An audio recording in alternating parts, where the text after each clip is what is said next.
প্রিয় শিক্ষার্থীবৃন্দ, আজ আমরা ইংরেজি গ্রামারের গুরুত্বপূর্ণ একটা টপিক ক্লিয়ার করব, যেটি হচ্ছে আর্টিকেল। আর্টিকেল তোমাদের এসএসসি, জিএসসি, এইচএসসি, অ্যাডমিশন সহ বিসিএস পর্যন্ত তোমাদের কাজে লাগে।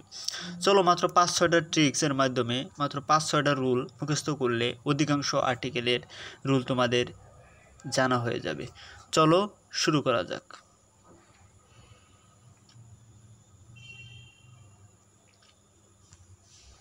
দেখো, এখানে রুল নম্বর 1-এ বলা হয়েছে যে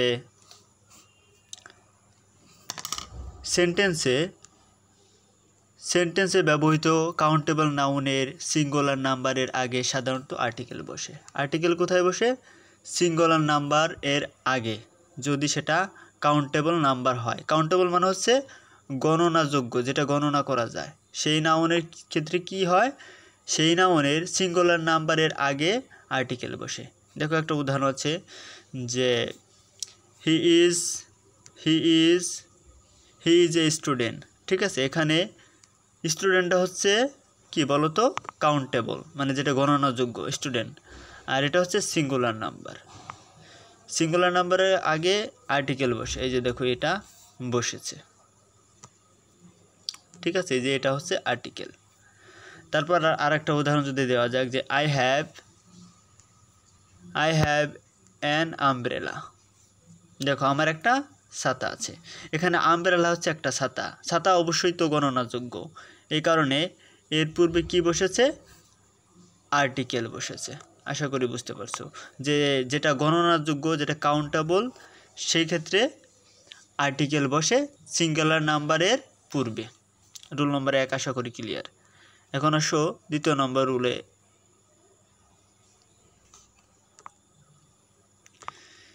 রুল নম্বর 2, নাউনের আগে যদি অ্যাডজেক্টিভ থাকে, তাহলে আর্টিকেল নাউনের আগে না বসে অ্যাডজেক্টিভের আগে বসে।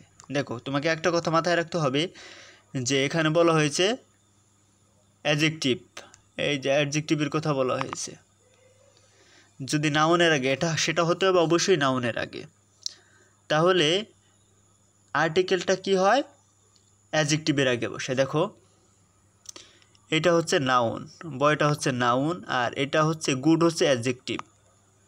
ঠিক আছে, নাউনের দোষ গুণ বুঝাইলে সেটা অ্যাডজেক্টিভ হয়। গুড ভালোকে নির্দেশ করছে। আর এই যে রয়েছে তোমার আর্টিকেল। ঠিক আছে, এ।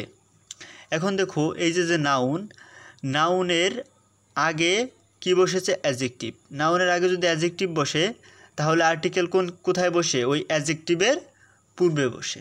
ঠিক আছে, এখন আর একটা উদাহরণ দেখো যে he is an honest man. দেখো, এখানে ম্যানটা হচ্ছে নাউন। ঠিক আছে, আর অনেস্টটা হচ্ছে অ্যাডজেক্টিভ, কারণ সে নাউনের দোষগুণ বোঝাইছে। এখন দেখো, যদি নাউন থাকে, নাউনের পূর্বে যদি অ্যাডজেক্টিভ থাকে, সেক্ষেত্রে এই অ্যাডজেক্টিভের পূর্বে আর্টিকেল বসতে পারে। ঠিক আছে, তাহলে আমরা কি বুঝলাম? তাহলে আমরা বুঝলাম যে আর্টিকেল আসলে অ্যাডজেক্টিভের পূর্বেও বসে।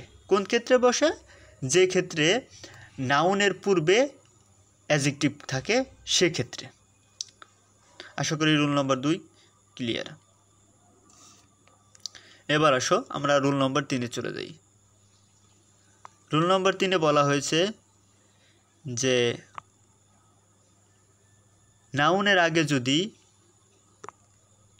অ্যাডজেক্টিভ থাকে, নাউনের আগে যদি অ্যাডজেক্টিভ এবং অ্যাডজেক্টিভের আগে যদি অ্যাডভার্ব থাকে, তাহলে আর্টিকেল বসে। দেখো, এখানে দেখো 3টা অপশনকে বলা হয়েছে।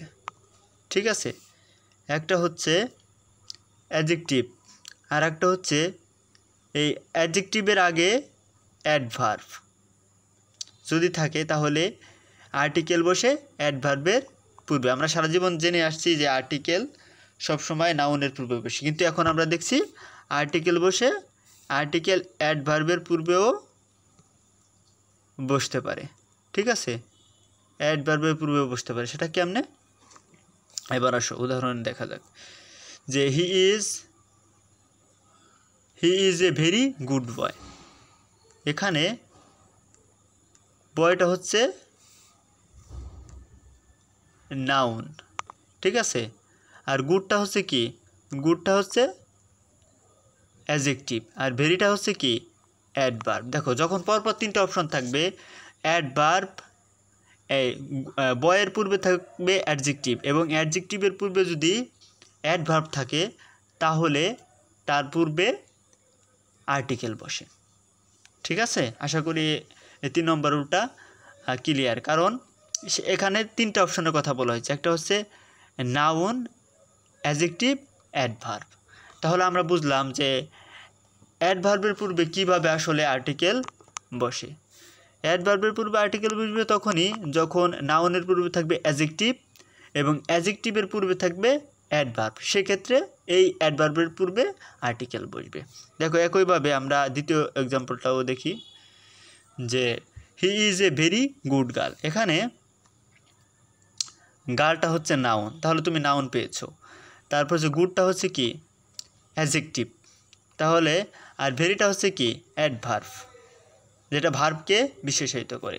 তাহলে দেখো এখানে সিকোয়েন্সে তিনটা অপশন তুমি পেয়ে গেছো। তাহলে এই অ্যাডভার্বের পূর্বে কি হবে, এই অ্যাডভার্বের পূর্বে আর্টিকেল হবে।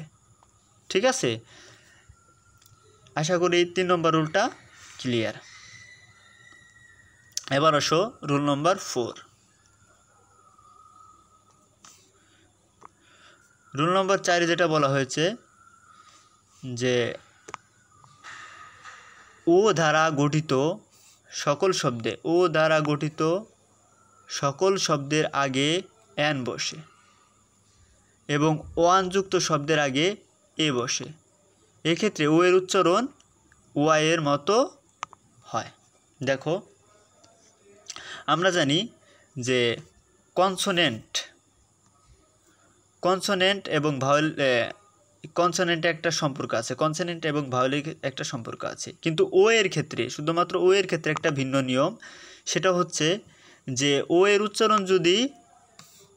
উচ্চারণ যদি ওয়া হয়, ঠিক আছে, ও এর উচ্চারণ যদি ওয়া এর মতো হয়, সেক্ষেত্রে যে আর্টিকেলটা হবে সেটা হবে অ্যান। ঠিক আছে, যেমন এই যে দেখো অ্যান অরেঞ্জ, এই যে ওটার উচ্চারণ ওয়ার মতো হয়নি। ঠিক আছে, যদি ওয়ার মতো না হয় সেক্ষেত্রে এর পূর্বে অ্যান বসবে, কিন্তু ওটার উচ্চারণ যদি ওয়ার মতো হয়, যেমন ওয়া, দেখছো এখানে ও এর উচ্চারণ ওয়া এর মতো হয়েছে, তার পূর্বে কি বসে, তার পূর্বে বসে কোনটা, এই যে এ। ঠিক আছে, তাহলে আমরা এই রুলটা দ্বারা কি বুঝলাম, যে ও এর উচ্চারণ যদি ওয়া এর মতো হয় তাহলে আমরা তার পূর্বে অ্যান না দিয়ে এ বসাবো। ঠিক আছে, আশা করি এই কনসেপ্টটা তোমাদের ক্লিয়ার হয়ে গেছে। এবার দেখো এই কনসেপ্টটা যদি ক্লিয়ার হয়, কিন্তু ওয়ানের ক্ষেত্রে একটা নিয়ম হচ্ছে, তুমি ওয়া এর উচ্চারণ সাধারণত অন্যান্য ক্ষেত্রে তেমন একটা দেখা যায় না, শুধুমাত্র ওয়ানের ক্ষেত্রে দেখা যায়। ঠিক আছে, এই কারণে তুমি এটা আরও স্পেসিফিকভাবে শনাক্ত করতে পারবে যে ওয়ান থাকলেই তার পূর্বে এ বসবে। এবার আসো রুল নম্বর 5 নম্বর রুলে যেটা বলা হয়েছে যে শব্দের শুরুতে যদি এইচ থাকলে এবং তার উচ্চারণ যদি ওই এইচের মতো হয়, ঠিক আছে, তাহলে ওই শব্দের আগে কি বসে, এ বসে। কিন্তু এই যদি অনুচ্চারিত থাকে তাহলে ওই শব্দের পূর্বে অ্যান বসে। দেখো এই শব্দটা তুমি লক্ষ্য করো, এখানে এ হাউস, একটা ঘরের কথা বলা হয়েছে হাউস, এইচের যে উচ্চারণ সেটা আশা করি এখানে সরাসরি উচ্চারিত হয়েছে এইচের উচ্চারণ। ঠিক আছে, হয়ের মতো হয়ে গেছে এইচের উচ্চারণ, এ কারণে এই ক্ষেত্রে হবে এ। ঠিক আছে, এবার দেখো এক্ষেত্রে এটা হয়েছে।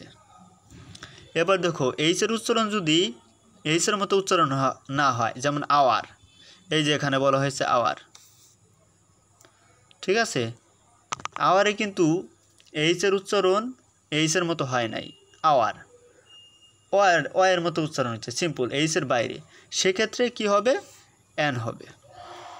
আশা করি বুঝতে পারছো যে এইচের উচ্চারণ যদি উচ্চারিত হয় সেক্ষেত্রে এ হবে, আর এই যদি উচ্চারিত না হয় কোনো একটা শব্দে সেক্ষেত্রে এন হবে। আশা করি এটা ক্লিয়ার। এবার আসো 6 নম্বর যে রুলটা রয়েছে, 6 নম্বর রুলে বলা হয়েছে যে